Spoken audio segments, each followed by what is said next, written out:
Good afternoon or good evening, depending on where you are.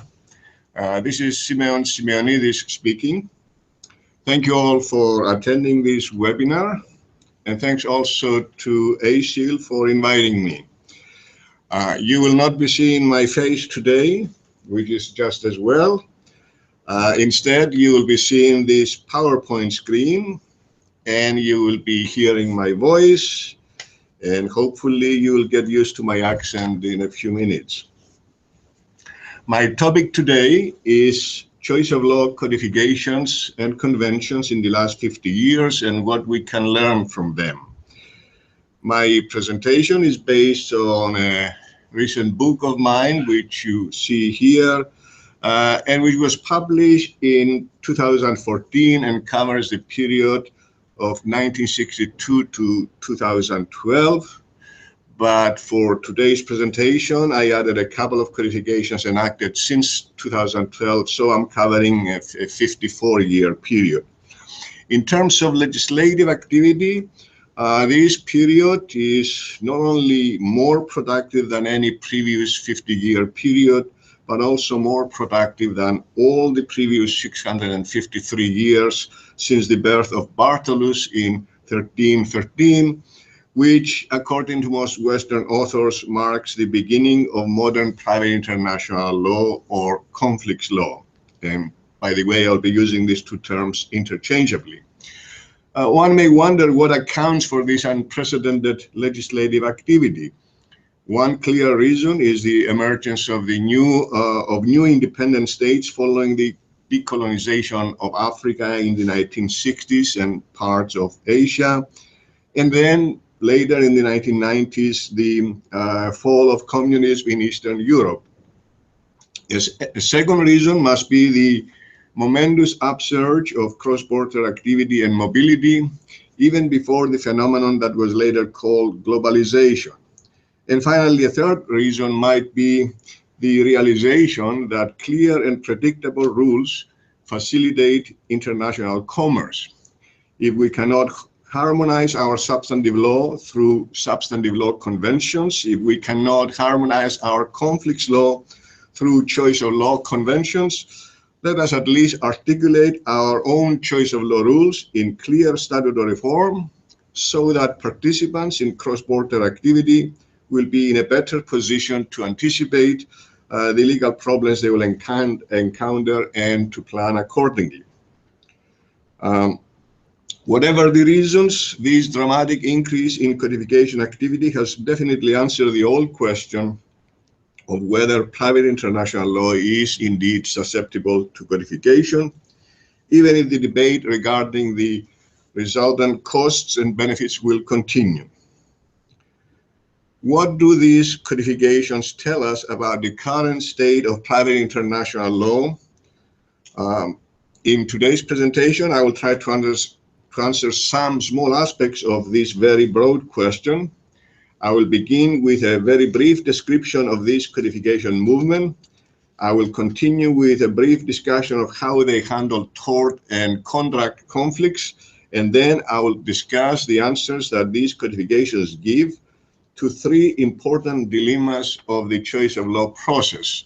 First, the tension between the need for legal certainty on the one hand and flexibility on the other.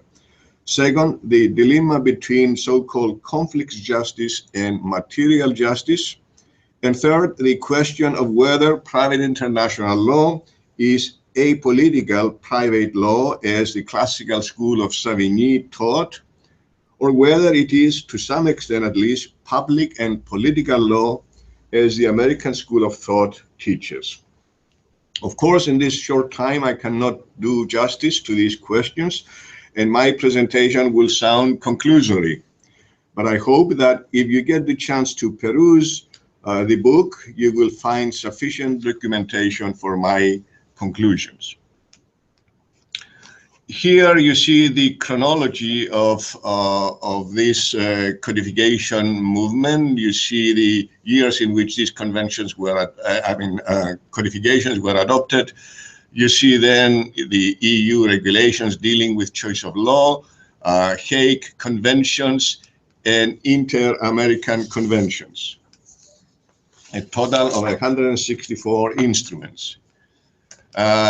Same thing by decades. If you add various uniform model laws and protocols and so on, you have a total of 196 instruments.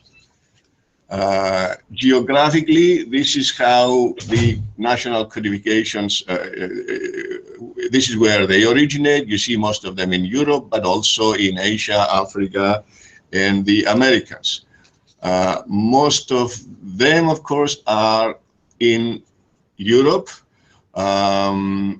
Here you will notice that, for example, France is not in the yellow color, not because it does not have a codification, but because its codification is older than the 50-year period that I cover in this presentation. And here you see the European codification. You see the countries that are members of the European Union, some of which were belonged formerly in the Soviet sphere of influence, and most of those have adopted codifications as a preparatory step to entering the European Union. Here you see the Asian codifications. In red, you see some former Soviet republics. Here you see the African codifications. Most of these codifications are from the period of the 1960s, and they are typically short. In red, and on the list, you see the former Portuguese colonies, which have inherited, so to speak, the Portuguese codification of 1964, which was quite good, but have reenacted it since their independence. And here you see the codifications in the Americas, including two in the United States, Louisiana and Oregon. The old codifications of, say, the first half of the 20th century and the 19th century tended to be short, and they were usually part of the civil code in the preliminary title or at the end of the civil code. The new codifications, some of them continue that tradition. They are placed in the civil code, but some of them are freestanding. Some of them are quite long. Typically, the freestanding codifications are long, and they tend to cover not only choice of law, but also jurisdiction and recognition of judgments. Some of these codifications are quite short, especially the African codifications.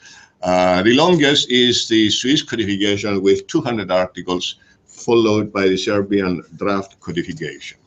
So after this very brief general survey of the landscape, let us see how these codifications cover or handle tort conflicts. A superficial review of these codifications might suggest that the old lex loci delicti rule is alive and well, but a closer look shows that the rule is alive but not so well. Because 88% of these codifications have introduced significant exceptions to the lex loci rule, and only 11% have retained the rule without exceptions. What are these exceptions? The most common ones are the closer connection exception and a more specific iteration of the same idea, the common domicile exception. Namely, if a state other than the state of the locus delicti has a closer connection under the facts of the particular case, the law of that state would govern. Or the common domicile exception, if the parties involved in the tortfeasor and the victim are both domiciled or have their habitual residence in the same state, then the law of that state governs rather than the law of the place of the tort. The pre-existing relation exception, similar to the common domicile situation, except here the criterion is whether they were parties to a contract or another relation before the tort occur. and some other exceptions like the double actionability rule, which survives in 15 codifications, and the favor lessee rule for cross-border torts. Here, one very brief comparison between how these codifications handle the common domicile cases. 47 of them adopt this exception to the lex loci delicti rule. And it is interesting to see that American courts, since the choice of law revolution, have reached similar results in that 42 state Supreme Courts have adopted this exception to the lex loci delicti rule. There is, of course, an important, of course, we reinvent the wheel in each of these cases, and there is also an important difference from the American rule. The American rule, our common domicile exception, applies only to what we call loss distribution issues, not to conduct regulation issues, whereas the corresponding rule or exception of the foreign codifications applies to both categories of issues. At least in most of these codifications, there are some which provide an exception for what they call rules of conduct and safety. Another interesting development is how these codifications handle cross-border torts, namely situations in which the conduct and the injury occur in different states. They have adopted openly and unapologetically the favor lessee principle, that is the idea of favoring the victim, by authorizing the application of whichever of the two laws, the law of the place of conduct or the place of injury, favors the victim. And some codifications do that for all cross-border torts, expressly either by giving the choice to the victim or authorizing the court to make that choice. Others do it impliedly, others give some discretion. And finally, 23 codifications have adopted the same principle for some cross-border torts. For example, Rome II adopted this idea only for environmental torts. So again, it is interesting to compare how these codifications handle cross-border torts with how American courts have handled the same category of conflicts. A recent study I conducted some years ago shows that American courts applied a law favoring the plaintiff in 86% of the cases. I should note that the American survey does not include products liability cases for a variety of reasons. If one were to include those cases, the two pies would look virtually identical. Another point to make is that the American courts do not, at least not officially, adopt the idea of favoring the victim. They reach these results based on the interest of the respective states in applying or not applying their law. But in the end, the results tend to be very similar. Again, we reinvent the wheel in each case. Instead, these codifications have put this idea into a black letter form.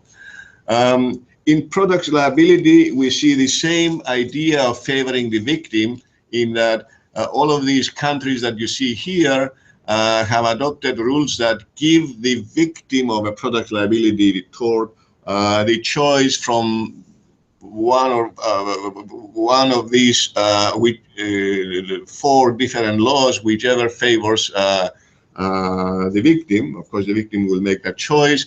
And many of those countries you'll see do not even provide this defense of commercial unavailability to the defendant. Only the ones marked in red provide that defense. So in Tunisia, for example, the victim can choose any one of those four laws, and there is nothing the defendant can do to avoid the application of, say, the law of the victim's domicile. So what do we learn from all of this? Very briefly and in a conclusory way, the old lex loci delicti rule was based on the principle of territoriality. in that, and the idea, namely the idea that all tort rules operate territorially.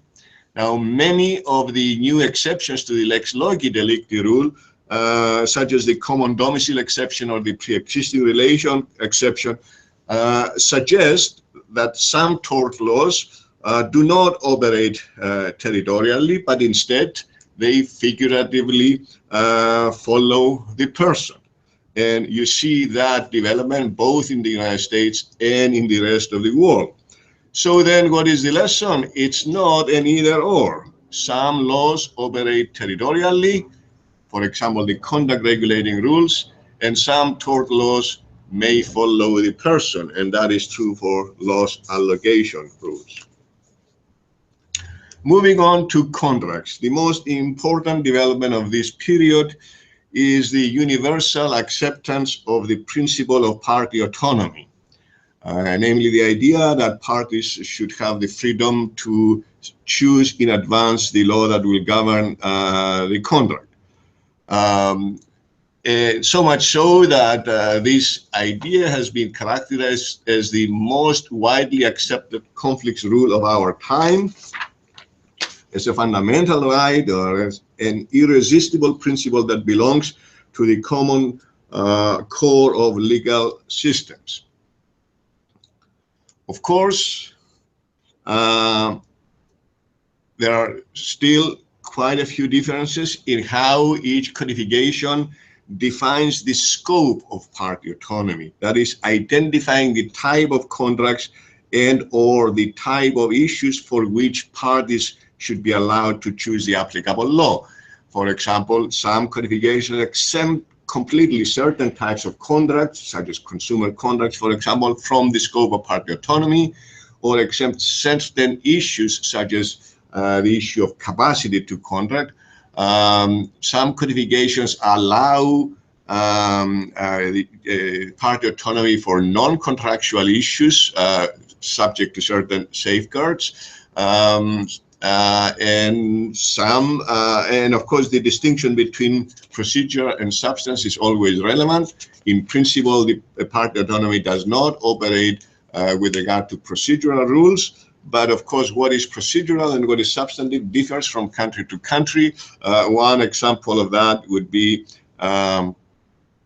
statutes of limitations, which are typically regarded as substantive in the civil law world and procedural in the much of the common law world.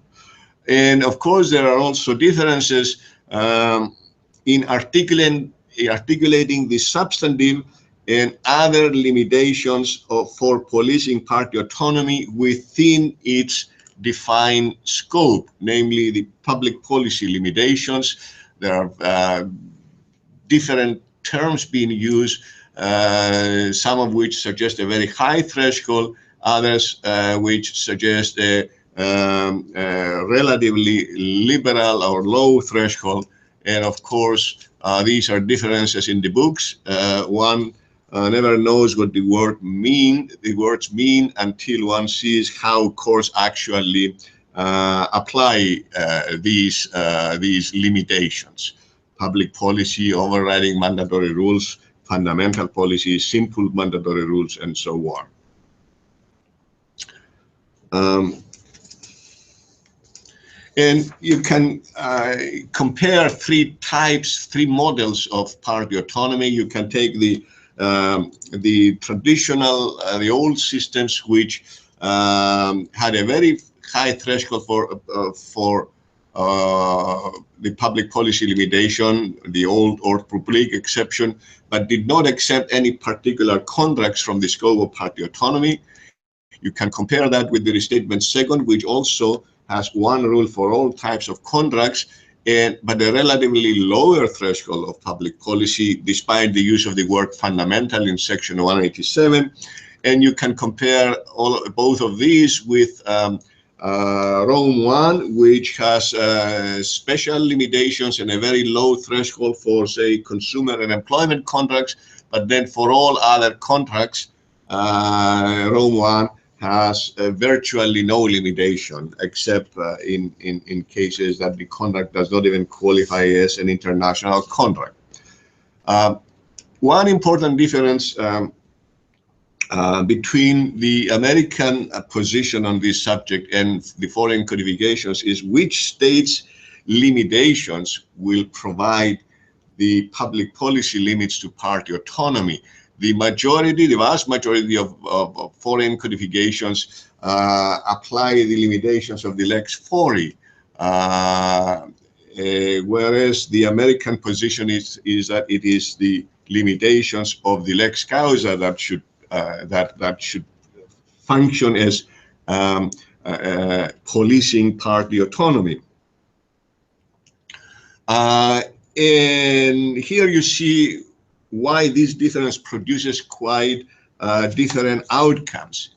In cases 3 and 4, the parties have chosen the law of a state that exceeds the limitations of party autonomy of the forum state, but not the limitations of the otherwise applicable law, the Lex Causa.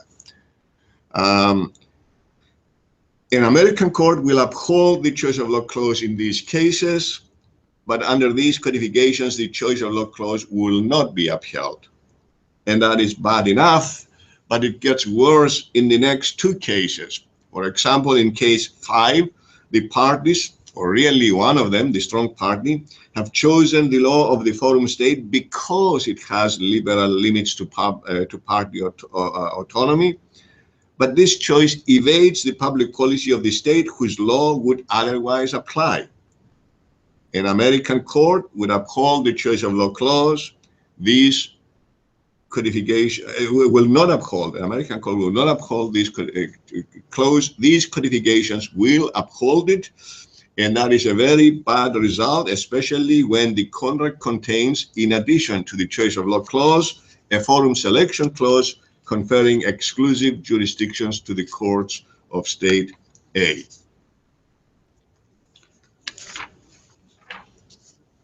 Moving to the first of my general themes, the standard arguments against codification are that it is inherent, or for that matter, legislation in general, are that it is inherently incapable of capturing the nuance and sophistication necessary for just and satisfactory choice of law solutions. In fact, this is a quote from one of my professors, that codification or legislation petrifies the law or impedes its smooth development and adaptation to changing conditions, and it impedes the individualized handling of unanticipated or exceptional cases. Are these arguments valid? How do the new codifications cope with the perennial tension between the conflicting needs for certainty and flexibility? Indeed, this is a very old tension. Aristotle identified it 23 centuries ago when he spoke of the role of equity as a corrective of positive law. And as René David said, there is and always will be in all countries a contradiction between 2 requirements of justice. The law must be certain and predictable on the one hand, and it must be flexible and adaptable to circumstances on the other. Private international law is not immune from this tension. In fact, it is particularly susceptible to it. And as Voltaire said, in a slightly different context, of course, uncertainty is an uncomfortable position, but certainty is an absurd one. This is indeed the mother of all conflicts. Law must be certain and predictable, but it must also be flexible and adaptable to individual cases and changing conditions. What is the proper equilibrium between certainty and flexibility? Well, in engaging in the codification enterprise, one has several choices. If you consider the whole spectrum, on the one hand, you have traditional fixed rules without exceptions. At the other end of the spectrum, you have American-style ad hoc approaches, but there are several choices in between. For example, you can introduce soft connecting factors, or you can introduce escape clauses. I will focus on these two combinations. One common characteristic of recent codifications is that they have introduced soft or softer connecting factors, the most ubiquitous of which is the closer connection. This factor plays several roles in these codifications. It functions as a connecting factor for all the rules of a codification or for some of its rules, and it also functions as an escape from all of the rules of the codifications in some countries or some of those rules. The idea is that in certain cases, the court is supposed to apply the law of the state that has the closer connection or stronger connection and so on. You see the function of this concept, especially when it is used in escape clauses. Again, the idea being that if the law of a state other than the one whose law is designated as applicable by the choice of law rule turns out to have a closer connection with the case, the court is authorized to apply the law of the state that has a closer connection. This is in a way unprecedented in that the legislature itself grants courts a considerable degree of discretion to deviate from the legislatively established rules. So you have, in some codifications, this kind of escape from all of the codifications rules, explicit or oblique. And in more codifications, you have specific escapes from certain of the rules of the codification, most of which are based again on the idea of closer connection, and others are based on other factors. The common feature of these general escapes is that they require a comparison of the connections between the state whose law is designated as applicable by the codification and this other state. And these escapes, if applicable, can displace either foreign or foreign law. They're supposed to be invoked only in exceptional cases. The threshold is supposed to be very high, manifestly closer, and they are geographical rather than qualitative. In other words, they are aimed for conflict justice rather than material justice. At least that is the official position. They are holistic in that they apply only when the whole case is substantially more connected with another state as opposed to aspects or issues of it. They do not apply against rules that are not based on the proximity principle and do not apply if the applicable law is validly chosen by the parties. Without getting too much into details, let's look at the general picture and let's compare the developments in the United States during the last 50 years, namely since the beginning of the choice of law revolution. With these foreign developments in the United States, we had the traditional system of Joseph Bill, where legal certainty and uniformity were the supreme values. This system consisted of fixed, rigid, and mechanical choice of law rules with no exceptions. Because these rules were bad, judges began deviating from them through several escape devices, and this gradual descent became an open revolution in the 1960s. The revolution led to the abandonment of all rules, not just the bad ones. It produced not a new system, but several flexible and malleable approaches where each case is decided ad hoc. We have too much flexibility, and that leads to unpredictability. Some people say anarchy. And that is why, as John Goziri said once, American conflict law is now a story of 1,001 cases. And I should know because I have to read them all. At the same time, in the rest of the world, there was a quiet evolution toward flexibility. Most choice of law rules were statutory, but almost none of them were as bad as the American rules. But the bad rules have been gradually repaired rather than demolished. The new rules provide small and controlled dosages of flexibility through alternative or soft connecting factors and through carefully crafted escape clauses. So then what we can learn is that it's not an either or. Modern private international law codifications demonstrate that this is not an either or choice. Codification need not petrify the law, nor render it unduly inflexible for exceptional cases. It need not outlaw judicial discretion. Modern codifications have developed tools that provide controlled dosages of flexibility and thus help attain an equilibrium between the perpetually competing needs for certainty and flexibility. This is an apt lesson for American private international law, which has careened from the excessive rigidity of the first restatement to the anarchy of the choice of law revolution without considering any intermediate stops.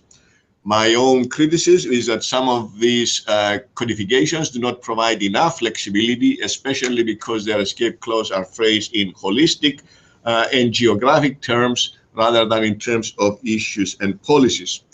Nevertheless, modern codifications are much more flexible than the traditional ones, and this is a sign of maturity and progress. So where is the pendulum now?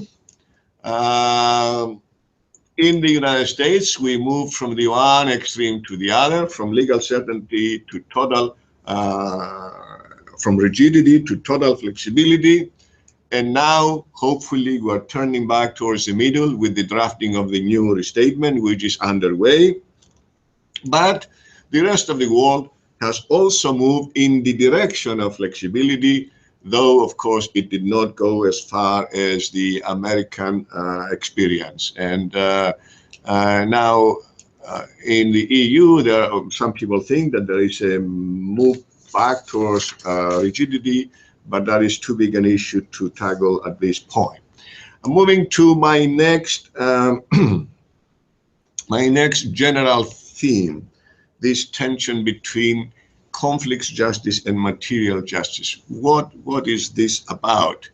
It has to do with this basic dilemma, whether the choice of law process should aim for the proper law, that is the law of the state that has the most pertinent conduct with the case, and regardless of the quality of the result that that law produces.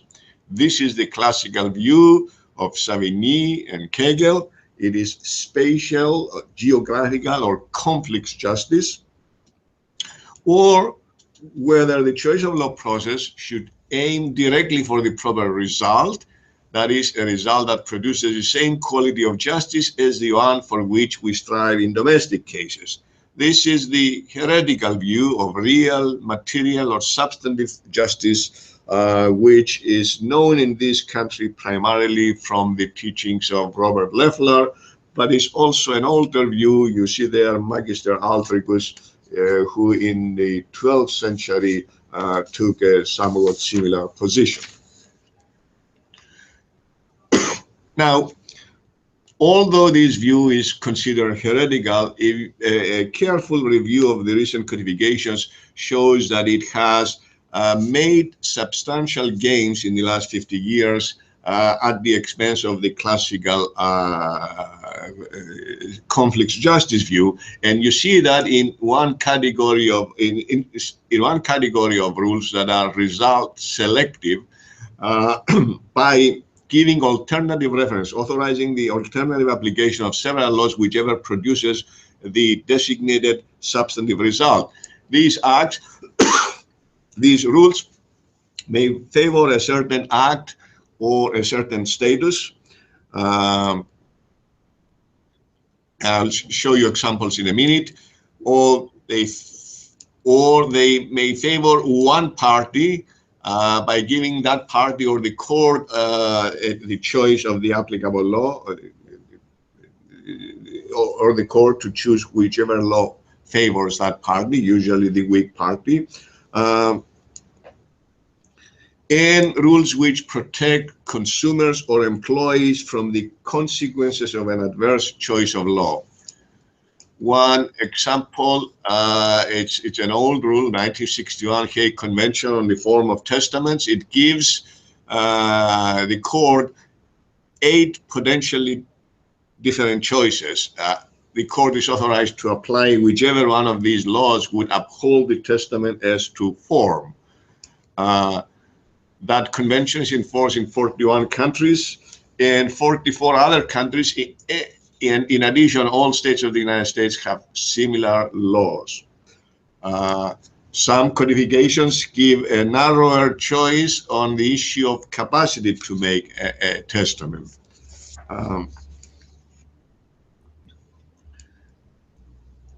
The codifications that you see in the left-hand column give similar choices to the court for matters involving the formal validity of a contract or other juridical act. And some codifications give, 43 codifications give a somewhat similar choice, perhaps not as broad, on the issue of capacity to enter into a contract or other juridical act. And finally, you have a lot of rules that favor a certain status, such as the legitimacy, filiation, acknowledgement, adoption, marriage, same-sex unions or marriages, and divorce. And then you have rules that favor one party by giving that party the choice of law. We have seen already that idea in cross-border torts and product liability, but you have similar rules in other cases, such as the cases involving stolen property, especially cultural property, but in some of these codifications, any property. The owner is given a choice of the applicable law between the law of the former situs and the present situs, or the choice is given to the court for the benefit of tort victims or maintenance obligees or children and other weak parties. And finally, you have the rules that protect consumers or employees from the consequences of an adverse choice of law, meaning that a choice of law cannot deprive the consumer or the employee of the protections of the mandatory rules of the state whose law would otherwise govern. So this survey covers all 86 codifications enacted in the last 50 years in geographically dispersed and culturally diverse countries, as well as several international conventions. 82 of these codifications have adopted result-selective choice of law rules designed to ensure a designated substantive result. These rules cover a wide variety of subjects cutting across all divisions of private law. They employ a variety of connecting factors and techniques, but they all subordinate the goal of conflicts justice to the need to accomplish the designated substantive result. The fact that 82 of the 86 countries saw fit to enact so many result-selective rules suggests that the material justice view is not uniquely American. Although these rules are analytically exceptional, their numbers are too high and their use too widespread globally to be dismissed as inconsequential. They are not. Their ubiquity has altered the DNA of private international law. But what does this mean?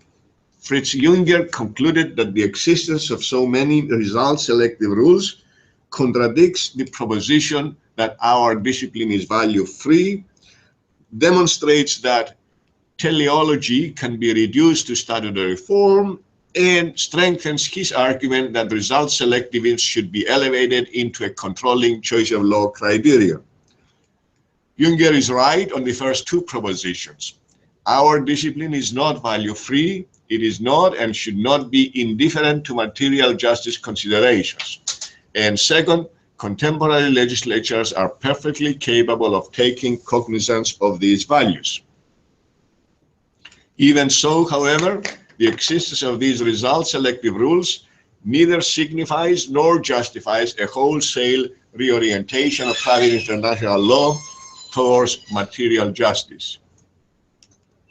There are qualitative differences between result selectivism in legislation and result selectivism in adjudication, as advocated by Loeffler and especially Junger. In Loeffler's judicial result selectivism, the desirable substantive result is chosen ex post facto and in concreto, often by a single judge who, even with the best of intentions, cannot easily avoid the dangers of subjectivism. As Peter Nye said, one court's better law may be another's worse.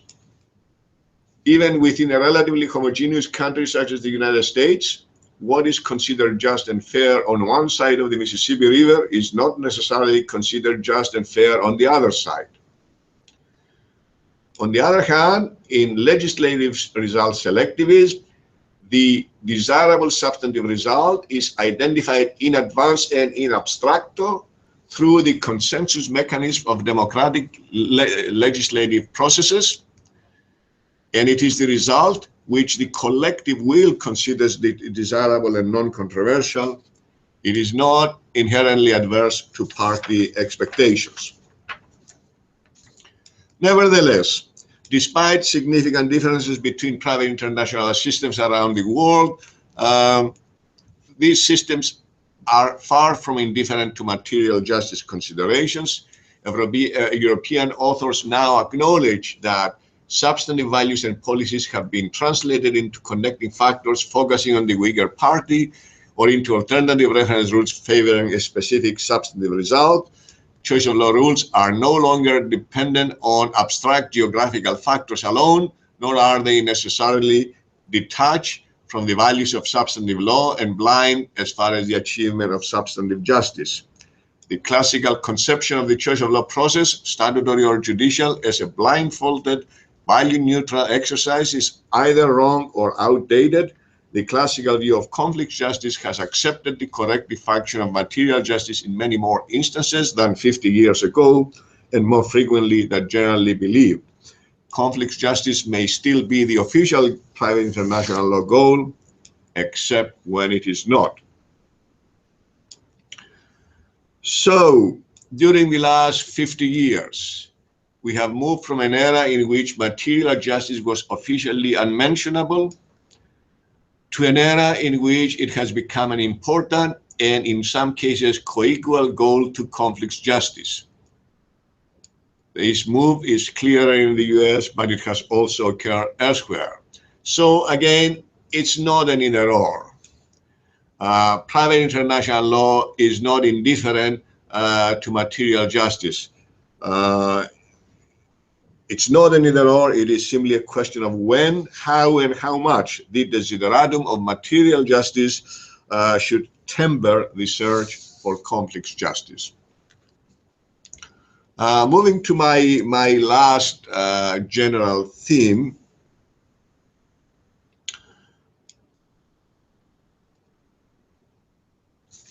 I want to compare a little the classical view of private international law as articulated by Savigny and Story with the recent American perception as articulated by Brainerd Carey, and then see what do the new codifications tell us about these two somewhat antithetical perspectives on private international law. So Savigny said that private international law is private law. It implicates only the interests of the litigants and not their states.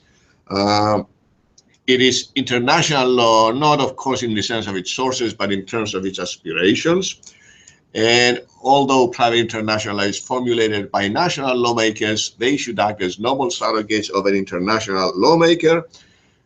And the principal goal of private international law should be to produce international uniformity of result, regardless of where the case is litigated. And if uniformity is achieved, forum shopping can be avoided. Of course, uniformity can be achieved only if all countries give no preference to their own law, adopt the same choice of law rules, and apply these rules in the same way. For Brainerd Carey and many other American scholars, private international law is the law of conflicts of laws, and conflicts exist because the involved countries have different laws reflecting different values, policies, and yes, interest. States do have an interest in the outcome of private international law disputes. The public-private law division is meaningless. Legal rules always embody public interest, even when they appear to protect only private interest.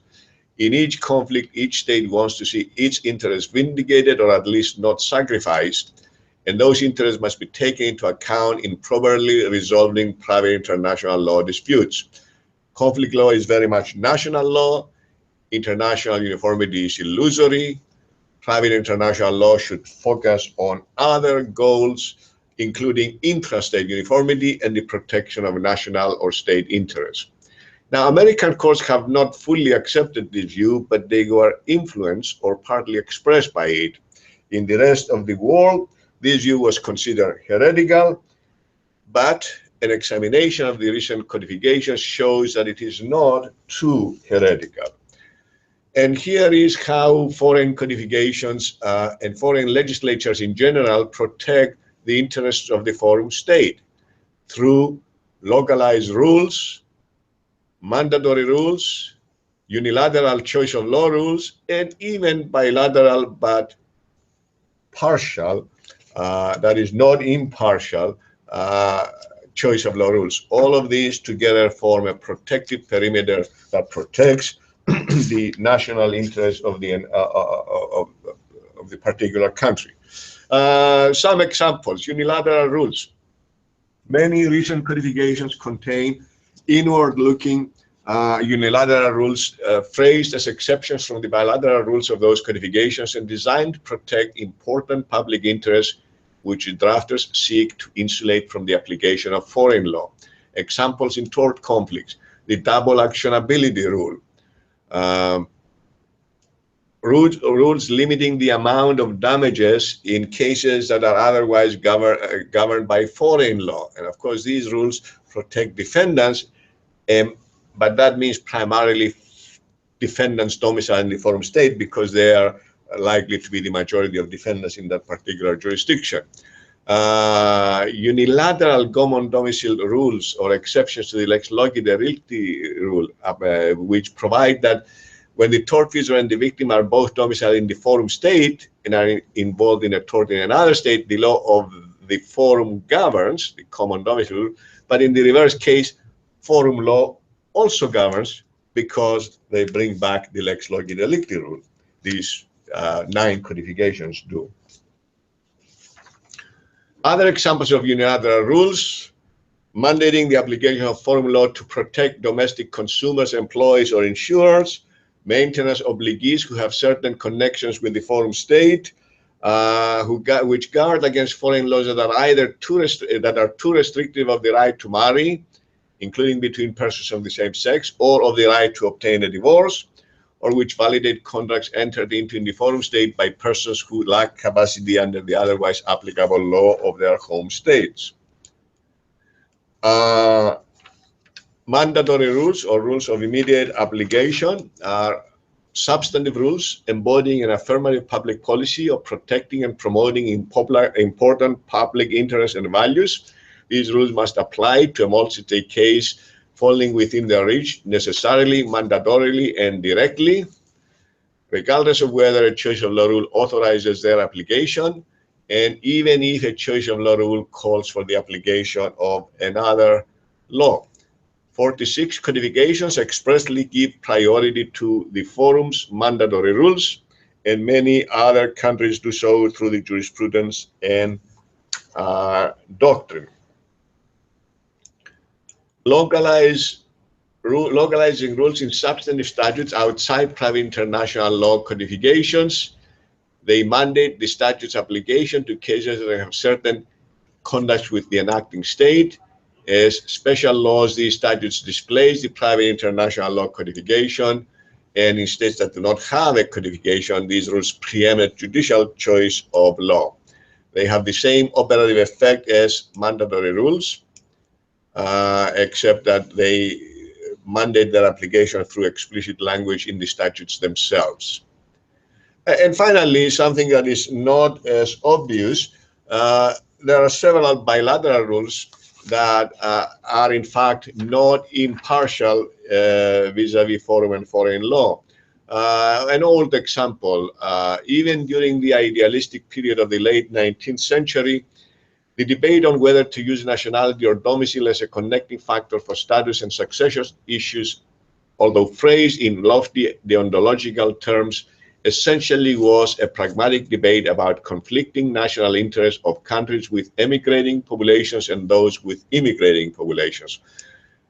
Countries with emigrating populations opted for nationality as a connecting factor in order to maintain a bond with their emigrating citizens. Countries with immigrating populations chose domicile as a means of assimilating the immigrants while also avoiding the application of foreign laws. Other examples of such partial bilateral rules. Many countries that are net importers of consumer goods have adopted pro-consumer choice of law rules, giving consumers a choice from among the laws of the defendant's principal place of business or domicile or the state in which the product was acquired, or the victim's habitual residence or place of injury, and so on. On the other hand, Japan, for example, which is a net exporter of consumer goods, has adopted unilateral exceptions to its bilateral rules, the double actionability rule and damages limitations, designed essentially, though not expressly, to protect Japanese manufacturers. And finally, Quebec has adopted pro-victim rules for product liability and cross-border torts, but for cases involving injuries caused by raw materials, that is asbestos originating in Quebec, Quebec requires the application of Quebec law. Forum protective rules exist in virtually every country. They may be methodologically or statistically exceptional, but they are too numerous to be dismissed. There is hardly any private international law codification among those enacted in the last 50 years that does not contain some unilateral choice of law rules, or which does not give priority to its mandatory rules. There is no country that does not have localizing rules interspersed in substantive statutes and mandating the application of those statutes to an increasing range of multi-state cases. The assumption that legislators employ unilateral rules only in public law fields, such as antitrust, is inaccurate.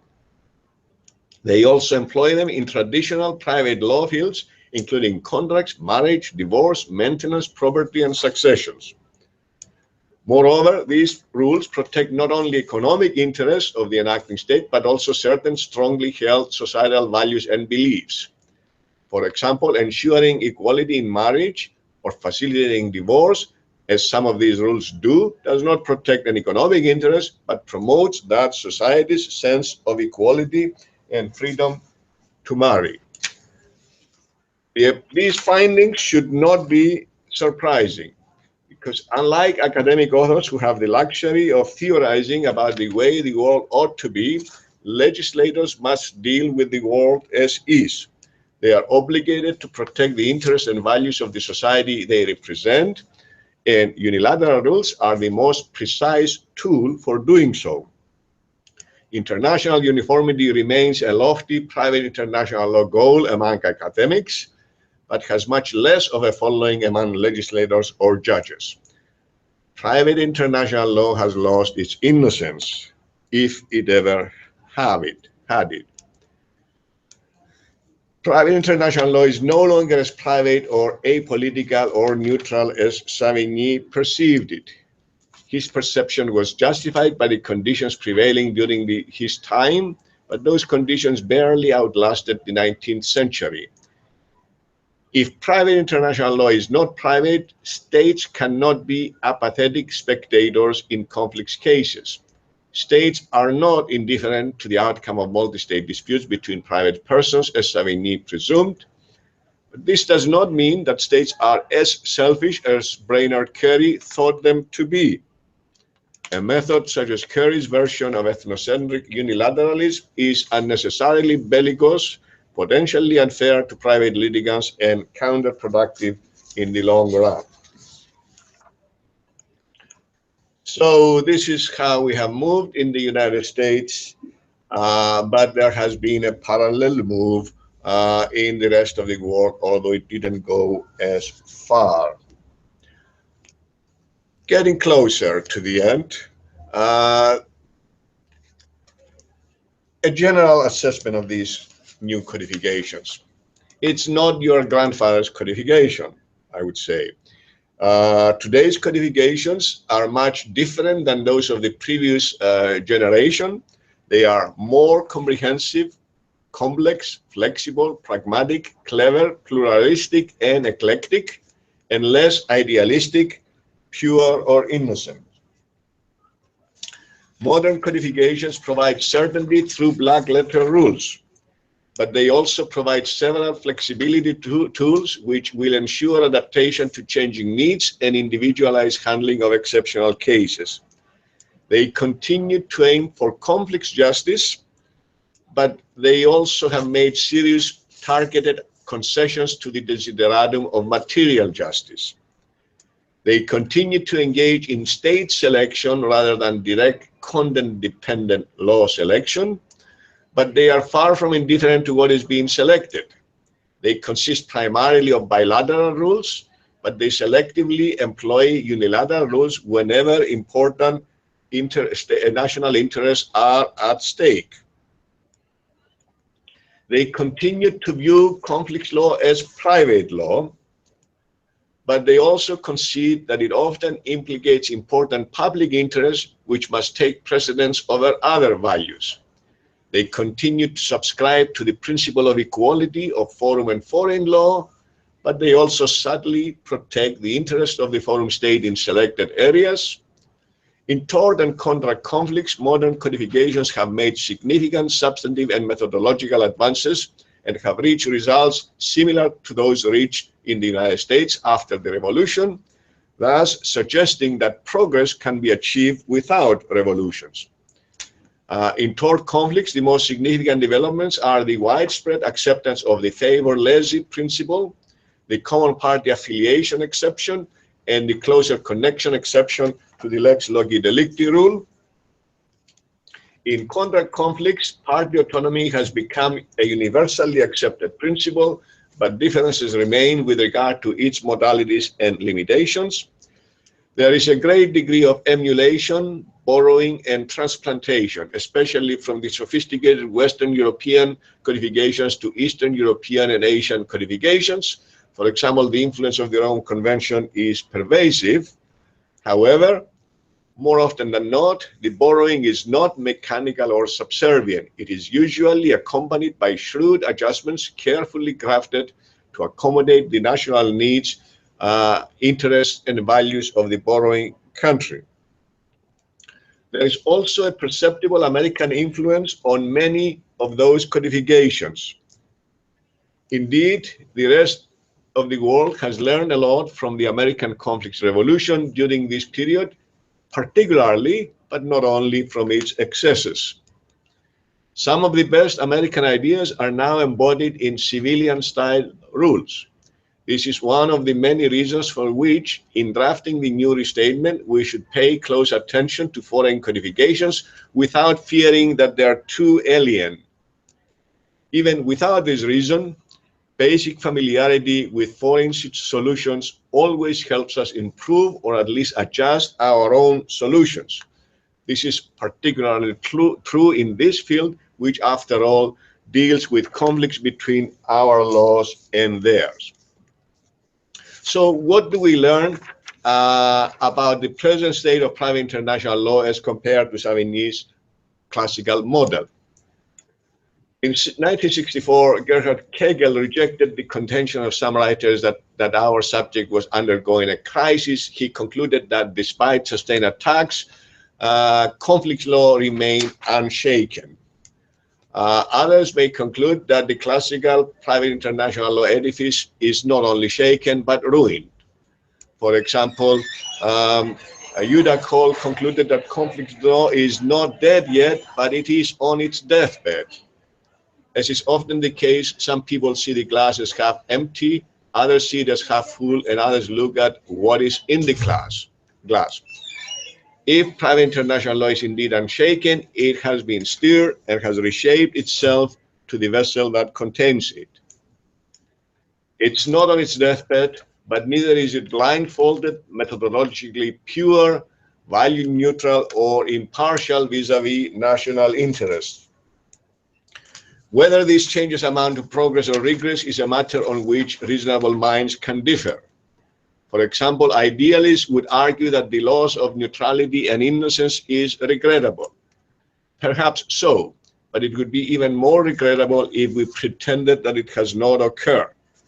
A good understanding of reality is the first precondition for successfully addressing the challenges it poses. Whether we like it or not, states do and will continue to protect substantive values they hold dear and will assert even more boldly their interest in multi-state disputes between private parties.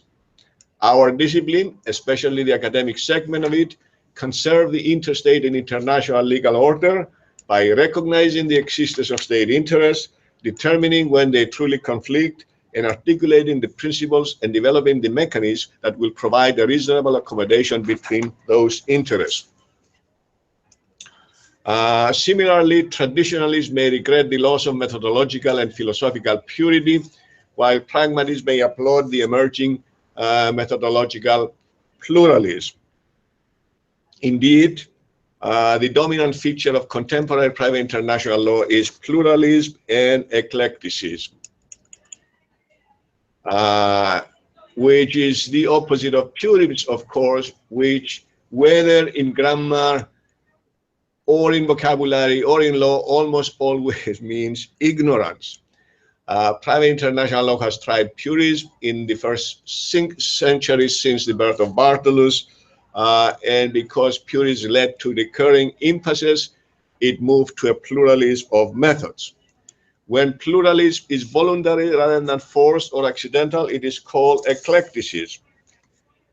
Eclecticism may be bad when it is the result of subservient limitation or intellectual laziness. Uncritical, undigested, and uncoordinated picking and choosing can lead to internal contradictions and incoherence. But a studied, adapted, and thoughtful eclecticism can combine the best of both worlds, and it can live up to the true meaning of this Greek word, which literally means choosing well.